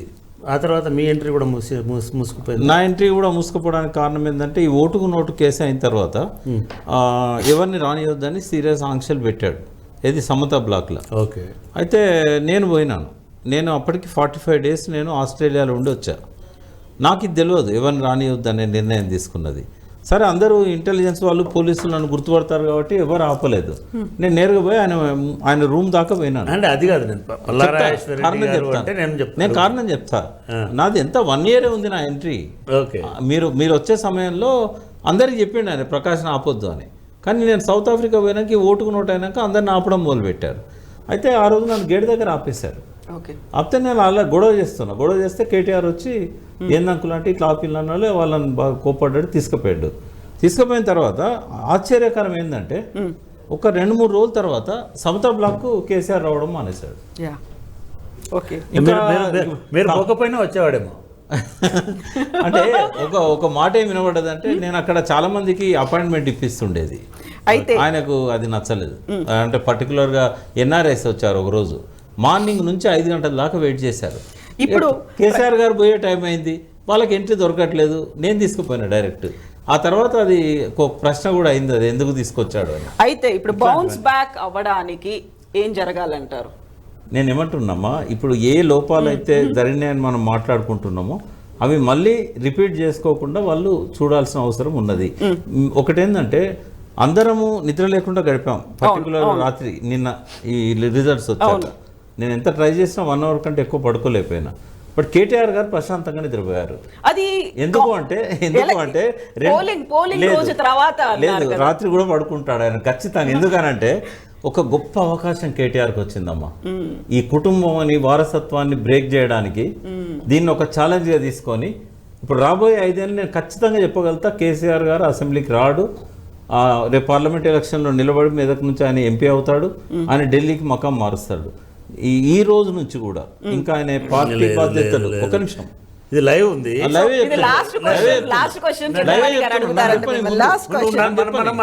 నన్ను చెప్పండి. ఈ రోజు నుంచి ఆయన మళ్ళీ ఇక్కడ రాజకీయాలు మొత్తం కేటీఆర్ గారికి అప్పచెప్తాడు. ఆ ఫ్లోర్ లీడర్ ఇప్పటి వరకు ఎవరైనా చేశారో చాలా పెద్ద స్టేట్మెంట్ ఇస్తారు ప్రకాష్ గారు. చెప్పండి. కేటీఆర్కి ఏమప్ప చెప్తాడు? కేటీఆర్ గారే కార్యనిర్వాహక అధ్యక్షునిగా మొత్తం చూసుకుంటారు. ఓకే. పార్టీ అధ్యక్షునిగా ఆయనే ఉంటాడు. ఫ్లోర్ లీడర్ కాదు, అపోజిషన్ లీడర్. నేను అపోజిషన్ లీడర్గా నా సలహా ఏంటంటే, మీరు సలహా కాదు, మీరు ఇందాక ఇచ్చిన స్టేట్మెంట్ కేటీఆర్ గారు అని ఉంటారు, లేకపోతే బాగా సీనియర్ ఉన్న ఒక వ్యక్తిని కడియం సేర్ లాంటి వాళ్ళనో ఎవరినో, పోచారం శ్రీనివాస్ రెడ్డి లాంటినో ఫ్లోర్ లీడర్ చేస్తారు. ఎందుకంటే కార్యనిర్వాహక అధ్యక్షుడుగా ఆయన ఆల్రెడీ నిజానికి కేటీఆర్ ఉంటేనే పార్టీ నిలబడుతుంది. అంటే నేను ఫ్లోర్ లీడర్గా మరి ఉంటాడేమో. ఇప్పుడు అక్కడ ఏం జరుగుతుందో. హరీష్ ఏమవుతాడు? హరీష్ ఉంటాడు. Harish always with KTR. అక్కడ నాకేం వాళ్ళిద్దరి మధ్య భిన్నాభిప్రాయాలని నేను అనుకోవట్లేదు. మళ్ళీ అధికారాన్ని తీసుకొచ్చేదాకా, ఆ అధికార పీఠం మీద కేటీఆర్ను కూర్చోబెట్టేదాకా హరీష్ వెంటనే ఉంటాడు. పోనీ కేసీఆర్ కంటే ప్రజల నాడి అందలే, నిరంతరం ప్రజల్లో ఉండే హరీష్ కూడా అందలేదా? అంటే హరీష్ ఏమైందంటే మీకు తెలియదు కాదు, నాకు చాలా విషయాలు. లాస్ట్ 5 years మెదక్ జిల్లాకు పరిమితం అయిపోయాడు. అందుకే ఆయన అక్కడ సక్సెస్ఫుల్గా 7 గెలిపించుకున్నాడు. మిగతా చోట్ల హరీష్కి లేదు. పోనీ కేటీఆర్కి ఎందుకు అందలేదు ఈ పల్స్? ఆయన ఎక్కువ అర్బన్ మీదనే ఫోకస్ చేశాడు. అర్బన్ లీడర్లు, ఆయన చుట్టూ ఉండేది ఎప్పుడు మీరు గమనించండి, ఏ రూరల్ లీడర్ ఆయనతో ఉండడు. ఆయనతో ఉండే వాళ్ళంతా దాన్ని కోటరీ అనొచ్చు, లేకుంటే వేరే కాంగ్రెస్ వాళ్ళ భాషలో ఇంకో రకంగా అనొచ్చు. బట్ ఆ కోటరీ అనేది ఎప్పుడు వాళ్ళని అంతకంటే మించి. హరీష్ రావుకి కోటరీ లేదా? హరీష్ రావు కూడా ఉంది, కానీ హరీష్ రావుది ఏంటంటే ఆయన కోటరీలు, ఇప్పుడు సీఎంకి కోటరీ ఉంది, కేసీఆర్కి కోటరీ ఉంది. ఆ కోటరీ ఉండడం వల్లనే మీలాంటి వాళ్ళు చెప్పేది ఆయన దాకా పోలేదు. అందులో ప్రధాన కార్యదర్శి ఉండొచ్చు, ఇంకొక ఆయన ఉండొచ్చు. ఆ కోటరీ అవుతుంది కదా, ఆ కోటరీ ఎందుకు బ్లాక్ చేసింది కేసీఆర్ గారిని? కోటరీకి ఉన్న ఇన్స్ట్రక్షన్స్ ఏంది? ఆయన అడిగిన దానికి సమాధానం చెప్పాలి తప్ప వీళ్ళు వేరే విషయాలు చెప్పడానికి ఉండదు కదా. ఒక జోక్ వేశారు, అడ్వైజర్స్ ఉంటారు కదా కొంతమంది, పేరు చెప్పను, 5-6 ఫస్ట్ పెట్టారు కదా. నేను ఒకరోజు కోపంతో ఒక ఐఏఎస్ ఆఫీసర్ అడ్వైజర్ని అడిగా, ఏంది మీరు అడ్వైజ్ చేయరా అని. Advisors are advised not to advise అని చెప్పాడు ఆయన. అంటే వాళ్ళు కూడా సఫకేషన్లో ఉండేది. పాపారావు గారు రిజైన్ చేసిపోయాడు కదా, అపాయింట్మెంట్ కూడా సరిగ్గా ఇవ్వకపోతే అడ్వైజర్ పదవికి. అంటే ఇవన్నీ స్వయంకృత అపరాధాలు. ఇవన్నీ మీరు హరీష్ తోటి దగ్గర ఉంటారు, అందరితో దగ్గరే ఉంటాను. దగ్గర అంటే మీకు రెగ్యులర్ ఫ్రీక్వెంట్గా కలుస్తారు. ఆయన ఏమంటాడు, ఒకటే డైలాగు, నేనేం చెప్పాలి, మీరే పోయి మామయ్యకి చెప్పండి అంటాడు ఆయన సింపుల్ గా. మరి ఎందుకు చెప్పలేదు? ఎన్నిసార్లు నేను ఒకటి ఇప్పుడు ఎందుకు అడుగుతున్నాను, లైవ్ ద్వారా ఒకటి చెప్తా ప్రజలకు. ఇది చెప్పినాక నేను నా బర్త్డేకు, నా మ్యారేజ్ డేకు ఎన్నిసార్లు నేను కేసీఆర్ని కలుస్తానన్నా కూడా నేను అనుకుంటా ఒక 20 times అడుగుంటా ఈ 10 ఏళ్లలో. నాకు ఇచ్చింది ఒకసారి. ఎవరెవరికి అంటే ఆయన, నేను జయశంకర్ గారు చనిపోయిన తర్వాత ఒక పెద్ద మనిషికి గౌరవించాను, మెంటర్గా అనుకున్నాను. ఆయన బర్త్డే విషెస్, నేను నా బర్త్డే రోజు ఆయన దగ్గర విషెస్ తీసుకోవడం అనేది ఒక హ్యాబిట్గా ఉద్యమ కాలంలో జరిగింది. నాకు దొరకలేదు. ఒకరోజు సంతోషం నేను ఒక మెసేజ్ పెట్టా. 10-15 సార్లు అపాయింట్మెంట్ అడిగిన తర్వాత నో అన్న తర్వాత పోస్ట్పోన్ చేస్తూ ఉంటే, మీరు ప్రపంచంలో ట్రంప్ ఉండప్పుడు, ట్రంప్తో సహా, అమెరికన్ ప్రెసిడెంట్తో సహా మీరు ఏ పేరన్నా చెప్పండి ఈ 800 కోట్ల మందిలో, వాళ్ళని కలిసి వాళ్ళతో సెల్ఫీ తీసుకొని వస్తా, 31st day రోజు నాకు అపాయింట్మెంట్ కావాలంటే ఆయన నవ్వుకుంటూ అహాహా అని పెట్టాడు. అంటే అపాయింట్మెంట్ అనేది చాలా చాలా కష్టమైందమ్మా. అపాయింట్మెంట్ 10 సార్లు అడిగితే కూడా ఒకసారి అపాయింట్మెంట్ దొరకని పరిస్థితి. నేను అర్థం చేసుకుంటా, ఈజ్ వెరీ బిజీ మ్యాన్. ఆయన అసలు ఎవ్రీడే ఆయన ఒక స్పిరిచువల్ లీడర్ ఏదైతే మైండ్లోకి వస్తుందో దాని మీద ఆయన పనిచేస్తూ ఉంటాడు. ప్రతిసారి స్పిరిచువల్ లీడర్ అనే మాట కేసీఆర్ గారి గురించి పదే చెప్తూ వస్తూ ఉంటారు. స్పిరిచువల్ లీడర్ అంటే హూ హీ టేక్స్, మన విజయాన్ని కావచ్చు, పరాజయాల్ని కావచ్చు, అంతే స్పోర్టివ్ స్పిరిట్ తో తీసుకుంటారు. దేనికి బాధపడరు, దేనికి కూడా దాన్ని విషాదంగా అతీతంగా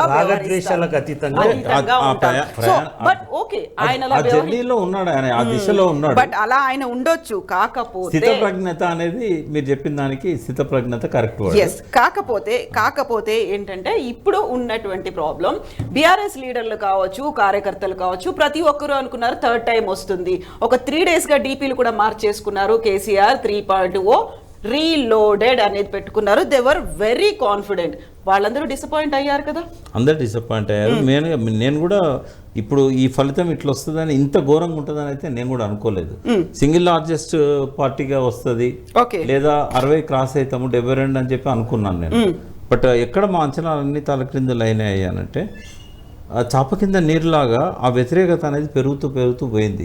డిఫరెంట్ రీజన్స్, మళ్ళీ ఒక రీజన్ అని చెప్పలేము మనం. ఇప్పుడు నిరంజన్ రెడ్డి ఏం తప్పు చేసిండమ్మా, 15,000 మెజారిటీతోని ఒక కొత్తగా రాజకీయాల్లోకి వచ్చిన ఒక వ్యక్తి మేఘారెడ్డి అంటే ఆయన గెలిపించుకున్నారు. ఆయన నీళ్ళ నిరంజన్ రెడ్డి అంటారు, చెరువులను నింపాడు, ప్రాజెక్టులు పూర్తి చేశాడు. అందులో కేసీఆర్ కూడా ఒక మాట చెప్పారు ఆయన గురించి, ఎక్కడ తట్టెడు పెండ కనిపించినా తీసుకెళ్లి పొలాల్లోనే వెయ్యాలి అనేటువంటి ఆలోచన ఉంది Niranjan Reddy. Most successful agriculture minister, MLA కూడా ఆయన అంతే సక్సెస్ అయ్యాడు. ఎప్పుడు ఆయన కాన్స్టిట్యున్సీలోనే ఉన్నాడు. ఆయన కూడా ఓడిపోయిందంటే అది నాకు డైజెస్ట్ కాలే. ఇట్లా చాలా మంది ఉన్నారు ప్రజలతో నిత్యం ఉండేవారు. నేను నర్సంపేట సుదర్శన్ రెడ్డిని చూశాను. చక్రపాణి గారు అన్నట్టు ఒక్క వ్యాపారం లేదు ఆయనకు, ఒక్క అవినీతి ఆరోపణ లేదు. ఆ కాన్స్టిట్యున్సీలో ఎన్ని పనులు జరిగినాయో ఏ కాంట్రాక్టర్ దగ్గర రూపాయి తీసుకోలే. ఆయన పార్టీ ఇచ్చిన డబ్బులతోనే వ్యవహారం చేశాడు. ఆయనకు హైదరాబాద్లో ఇల్లు కూడా లేదు. ఇక్కడ ఎమ్మెల్యేగా సెషన్ అప్పుడు వస్తాడు, వెళ్ళిపోతాడు. అటువంటి వ్యక్తి అందరూ. ఇంకోటి అక్కడ సునీల్ కనుగోలు ఇచ్చింది ఏం తెలుసా, అక్కడ ఆయన దొంతి మాధవరెడ్డికి, మీరు అసలు ఎమ్మెల్యే మీద ఒక్క మాట అనద్దు, తర్వాత అభివృద్ధి కార్యక్రమాల మీద ఒక్క మాట అనద్దు. ఎందుకంటే నర్సంపేట నియోజకవర్గం అయిన కానీ ఓంకార్ చేయలేని పనులను కూడా ఈయన చేశాడు. కాబట్టి వాళ్ళు ఎంతసేపు అక్కడ అవినీతి కుటుంబం కేసీఆర్ టార్గెట్ చేశారు తప్ప సుదర్శన్ రెడ్డి టార్గెట్ చేయలే. అక్కడ కూడా 15,000 మెజార్టీ వస్తుందని నేను అనుకున్నా, 19,000తో ఓడిపోయాడు. ఇట్లాంటివన్నీ జరిగినాయి ఇవన్నీ కూడా. ఒక్కటే మాట చెప్తా, కేటీఆర్ గారి చుట్టే నువ్వు ఎక్స్ట్రా ప్లేయర్ ఉన్నావు కాబట్టి ఫైనల్ అడుగుతా. చెప్పండి, ఫైనల్ అడుగుతా. ఇప్పుడు కేసీఆర్ 3.0 లేదు, మీరు అన్నట్టు కేటీఆర్ న్యూ దీనిలో మీ పాత్ర ఏంటి? అంటే నేను ఎప్పుడు కూడా మీడియాలో చెప్తున్నాను ఏంటంటే, ప్రజలు కేసీఆర్ గారితో ఉన్నప్పుడు డెఫినెట్గా కేసీఆర్ గారితో ఉంటాము, కేసీఆర్ గారికి అన్ని రకాలుగా సపోర్ట్ ఇస్తాం. ప్రజలు కాంగ్రెస్తో ఉన్నప్పుడు ఆ ప్రజల వైపు నుంచి ఏం చేయాలనో ఆ వైపుగా న్యూట్రల్ రోల్ లేదు, ఒక న్యూట్రల్ రోల్ ప్లే చేస్తాను. ప్రకాష్ గారు మీలాంటి వాళ్ళకి, ఇంత సుదీర్ఘ ప్రయాణం చేసే వాళ్ళకి ఇవాళ కేసీఆర్ గారిని డిజైడ్ చేసి నేను వదిలిపెట్టా. నేను అదే చెప్తున్నా, ఒక న్యూట్రల్, నేను ఏ పార్టీలో అంటే ఒక పార్టీ పొజిషన్లు తీసుకోవడం కానీ గవర్నమెంట్లో పొజిషన్లు తీసుకోవడం చేయకుండా ఒక న్యూట్రల్గా ఉంటూ ఏదైనా సలహాలు అవసరమైనప్పుడు ఇటు ప్రభుత్వానికి ఇవ్వడానికి అందుబాటులో ఉంటాను. సేమ్ టైం పార్టీని మళ్ళీ వాళ్ళు తిరిగి తీసుకురావాలనుకున్నప్పుడు ఎంత లేదన్నా అది మా చేతులతో పెట్టిన పార్టీ కదా. కాబట్టి డెఫినెట్గా ఇప్పుడు ఒకటే మమకారం ఉంది, అహంకారం లేదు. కవిత గారు ఒక లాస్ట్ వర్డ్ ఏంటంటే, కేటీఆర్ గారికి ఎవరికి రాని ఒక మంచి అవకాశం వచ్చిందమ్మా. ఏంటంటే వారసత్వ పాలన అని అంటారు కదా, ఈ 5 ఏళ్ళు ఆయన కష్టపడి కనుక అధికారంలోకి తేగలిగితే ఆ ముద్ర పోతుంది. నాకు ఒక ఐడియా వచ్చింది సీరియస్గా, అది తప్ప ఉప్ప తర్వాత సంగతి. అసలు బీఆర్ఎస్ అనేది వాస్తు రూపంలో సరిగ్గా లేదేమో అని సీరియస్లీ మహారాష్ట్ర మొదలు పెట్టారా? వాస్తు రూపం అంటారా, న్యూమరాలజీ ప్రకారం అంటారా, అవన్నీ ఏ రకమైనా కూడా మళ్ళీ టీఆర్ఎస్గా మార్చే అవకాశము టెక్నికల్గా ఉందా? వాళ్ళు మారుస్తారా లేదా పొలిటికల్గా నేను అడగట్లా. టెక్నికల్గా can they change the name of that party as TRS? ఇప్పటివరకు ఎవరైనా ఆ పేరును ఉపయోగించుకోకపోతే, అంటే మనం గివప్ చేసిన తర్వాత ఇంకా టైం అయ్యలే. టీఆర్ఎస్ అనేది ఇంకెవరో తీసుకున్నారని కూడా వినిపించింది కదా. తెలంగాణ రాష్ట్రీయ రాజ్య సమితి, తెలంగాణ రాష్ట్ర సమితి యాజ్ ఇట్ ఈస్ గా బ్యాక్ చేసుకోవచ్చు కానీ చేసుకుంటే ఉపయోగం ఏం లేదు. ఇంకా అనవసరమైన అంబిషన్. ఇప్పుడు కోదండ గారు, హరగోపాల్ గారు, మీ పార్టీలోంచి తెలంగాణ అనే పదం తీసేసిన తర్వాత మీకేం స్టేక్స్ ఉన్నాయి తెలంగాణ మీద అని అడుగుతున్నారు. అది జెన్యూన్ ఒక రకంగా.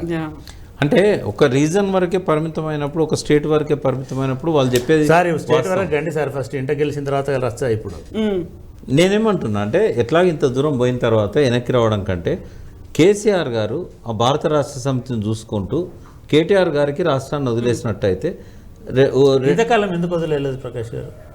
అంటే ఆయన ముఖ్యమంత్రి ఉన్నాడు కదా, ఇక్కడ ఉండకుండా కూడా భారత రాజ్య సమితి చేయొచ్చు. ఎలక్షన్స్ కంటే ముందు వరకు కూడా మహారాష్ట్రలో పార్టీ పికప్ అయింది బాగా. మహారాష్ట్రలో ఇప్పుడు ఒక 5 స్థానాలను ఇప్పుడు ఎంపీలను నిలబెట్టబోతున్నారు. దీని ఎఫెక్ట్ ఉండదా? దీని ఎఫెక్ట్ ఉంటుంది, బట్ అక్కడ కూడా దీని నెగిటివ్ ఎఫెక్ట్ ఉంటుంది, బట్ పాజిటివ్ ఎఫెక్ట్ కూడా ఉన్నది. అక్కడ రైతులంతా కూడా చాలా వరకు బీఆర్ఎస్తో ఇప్పుడు మమేకం. కానీ మీరు బీఆర్ఎస్లో పూర్తి యాక్టివ్ అయ్యి దాని ప్రధాన కార్యదర్శి అయ్యి దాన్ని నడిపించచ్చు కదా వాళ్ళు.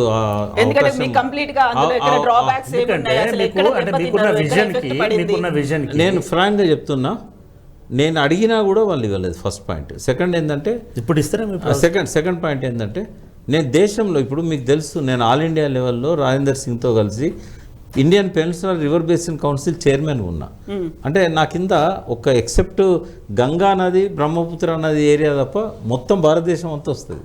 అన్ని రాష్ట్రాల్లో నేను మీటింగ్స్ పెడతా, అక్కడ లోకల్ మినిస్టర్స్తో డయాస్ షేర్ చేసుకుంటా, బీజేపీ కానీ ఏ పార్టీ అయినా కానీ.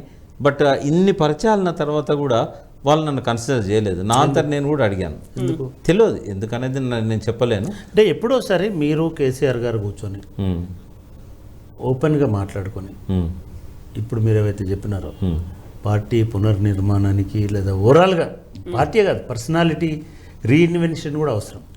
నేను ఏదో ధ్యానము ఇందాక అన్నాడు కదా, స్పిరిచువల్ ఉన్న వాళ్ళకి ఇంట్రాస్పెక్షన్ ఉంటుంది ఎవ్రీడే. స్పిరిచువల్ అంటే ఊరికనే వస్త్రాలు వేసుకుని యజ్ఞాలు చేయడం కాదు. సో అట్లాంటి ఇంట్రాస్పెక్షన్ ఎందుకు మీరు చేయడం లేదు? ఎందుకంటే మీరు కూడా స్పిరిచువల్ ఫాలో అవుతారు కాబట్టి. అంటే ఒకటి ఏమైందంటే, నేను జయశంకర్ గారికి ఇచ్చిన మాట కట్టుబడి ఉన్నా. పిలువంది పోకు అడగంది చెప్పకు అన్నాడు ఆయన. మరి అడగంది నేను చెప్పట్లేదు, టీవీలో చెప్తాను, ఇది వింటాడు కదా చాలాసార్లు. నేను కోరుకునేది అయితే అది చక్రపాణి గారు చాలాసార్లు మీకు ఉన్నటువంటి ఐడియాస్ని మొహమాటం లేకుండా కేసీఆర్ గారు కూడా ఇవన్నీ ఆలోచిస్తాడని అనుకుంటున్నా. మీలాంటి వాళ్ళు వెళ్ళి ఇట్లా కాదండి, ఇట్లా ఉండాలి, మీరు ఇట్లా అన్నారు, మీరు ఇట్లా దూరం పెట్టినారు, ఎన్నిసార్లు ఇది చేసినా అయినా సరే ఈ పార్టీ నేను మీతో పాటు మొదటి మెట్టు నుంచి ఉన్నాను కాబట్టి మీరు మారాలి, పార్టీ మారాలి, సిస్టమ్ ఇట్లా ఉండాలి. మీరు ఇదే చెప్పండి. కేటీఆర్ గారిని మీరు వదిలేసేయండి, ఆయన కూడా గ్రోన్ అప్. ఇది అంటే నిజంగా కూడా ఇటువంటి పర్సనాలిటీనే మనకి అదేంటి కరోనా అనేది ఉండే. కరోనా అనేది కూడా గ్రేట్ థింకర్, గ్రేట్ ఫిలాసఫర్, అంటే ఫిలాసఫీ చదివినవాడు, జ్ఞాని. But he always treated his sun as a young boy. ఆయనకు 90 సంవత్సరాలు వచ్చినా కూడా కొడుకు చిన్నపిల్లవాడు అనుకున్నాడు. ఈ కొడుకు 70 సంవత్సరాలు వచ్చినాయి. ఈ స్టాలిన్కి 70 సంవత్సరాలు వచ్చేదాకా ఆయనకు అవకాశమే రాలే ప్రూవ్ చేసుకోవడానికి. సో బౌన్స్ బ్యాక్ అవడానికి బోల్డ్ అన్ని అయితే ఉన్నాయి. కేటీఆర్ ఒక సాహసి, ఛాలెంజెస్ ఇన్వైట్ చేస్తాడు. ఆయన అనుకున్న సాధించగలిగే పట్టుదల, నైపుణ్యం ఉంది కాబట్టి ఆయనకు ఒక మంచి అవకాశం వచ్చింది. ఇది మంచిగా వచ్చింది అనుకుంటున్నా. నేను చక్రపాణి గారి ఉదాహరణ తీసుకుంటా. పబ్లిక్ సర్వీస్ కమిషన్ గానే ఉన్నంత కాలం ఎటువంటి మచ్చలేదు, కానీ ఆయన పాపులారిటీ పెరిగింది అప్పటికంటే కూడా. ఇప్పుడు పబ్లిక్ సర్వీస్ కమిషన్ వైఫల్యం అయిన తర్వాత ప్రతి ఒక్కరూ చక్రపాణి గారు ఉన్నప్పుడు ఇట్లా జరిగిందా అంటే కాంగ్రెస్ పాలన వైఫల్యాలను చూసిన తర్వాత ఖచ్చితంగా చెప్పగలుగుతా. ఇప్పుడు వాళ్ళు బడ్జెట్ ఏదైతుందో ఇప్పుడు ఏవైతే వాళ్ళు హామీలు ఇచ్చారో ఎట్టి పరిస్థితుల్లో కూడా మ్యాచ్ కావు. కాబట్టి వాళ్ళు ఇంకొక 3-4 నెలల్లోనే ఎంప్లాయీస్కు జీతాలు ఇవ్వలేని పరిస్థితి అనేది వస్తుంది. అయితే అప్పుడు తెలుస్తుంది కేసీఆర్ ఏంది, కేటీఆర్ ఏంది అనేది ప్రజలకు అప్పుడు అర్థమవుతుంది. ఒకటి మీకు చెప్తా, రాసి పెట్టుకోండి, రికార్డ్ అవుతుంది. రేపు పార్లమెంట్ ఎలక్షన్స్ లో మాక్సిమం సీట్స్ బీఆర్ఎస్కి వస్తాయి. నేనైతే 12, గతంలో సారు 16 ఉండేది. ఇప్పుడు ఏంటంటే 16 రాకపోయినా 12 పైన వస్తాయి. ఎందుకు వస్తాయంటే ఒక ఫీల్ వస్తుంది, అయ్యో మేము మా ఎమ్మెల్యేని ఓడగొడదాం అనుకున్నాం కానీ కేసీఆర్ పోయింది కదా, ఎవరు అనలేదు కేసీఆర్, ఆ ఫీలింగ్ వచ్చింది. అది మీకు పార్లమెంట్ ఎలక్షన్. ప్రకాష్ గారు దీని మీద ఇంకా లోతైనటువంటి మన ఇద్దరమే కూర్చొని 1-to-1 చేసుకోవాలి. ఎంతసేపు మీరు అటే చూస్తున్నారు, నేను మీ ఫాలోవర్. అలవాటు అయిపోయింది అట్లా కాదు, ఎప్పుడు మేము ఇద్దరమే మాట్లాడుకునేది అలవాటు అయిపోయింది వెనుక ఫ్రేమ్లో. అయితే ఒకటి, మేము వెనుక ఫ్రేమ్లోనే ఉంటాం కానీ మీరు ముందు ఫ్రేమ్లో ఉండి కేసీఆర్తో ఈ విషయాలన్నీ చెప్పి మళ్ళీ ఈ రాష్ట్రంలో ఒక ఇద్దరం పోదామా, నేను టైం తీసుకుంటా. నేను నా సంగతి మీకు తెలుసు, బట్ ఈ ప్రోగ్రామ్ చూసిన తర్వాత పిలవచ్చేమో. అంటే ఒకటి ఈయనకేమో ఒక మైండ్ లో ఒక ఉపదేశం ఉంది, నాకు ఉపదేశం కాదు, నాకే ఒక ఆచరణ ఉంది. ఆయన పిలవకుండా నేను ఎన్నడూ పోను, నాకు నేను ఎప్పుడూ అడగను, వస్తానని. ఆయన కనీసం బర్త్డేకి వస్తానన్నాడు, నాకు బర్త్డే సంగతి నాకే తెలియదు, నేను ఏడేకి నేను అడగను. ఒకటి ఏమంటే డెఫినెట్గా ఆ పార్టీని, మీరు ఫౌండర్స్ కాబట్టి, మేము అవుట్ సైడర్స్ కాబట్టి, ఆ పార్టీని బతికించుకుంటే ఒక ప్రతిపక్షంగానైనా నిలబడేటువంటి అవకాశం ఉంటుంది. లేకపోతే ఆ స్వేచ్ఛ కూడా మీరు కేటీఆర్కి ఇవ్వకపోతే కేటీఆర్ అట్లా చేయట్లేదు చక్రపాణి గారు. కేటీఆర్ గారు పాజిటివ్గా తీసుకుంటున్నారు. ఆయన అలో చేయాలి కదా, కేటీఆర్ గారు అలో చేస్తారు, కేసీఆర్ గారు అలో చేయాలి.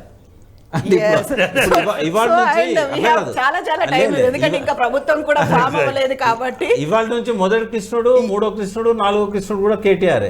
మీరు రాసి పెట్టుకోండి. ఓకే, నేను సీఎం గురించి అంటున్నారేమో అనుకున్నాను, కాదు కేటీఆర్ గురించి పార్టీ మొత్తం ఆయన నడపాల్సింది, ఆయన నడపాల్సిందే.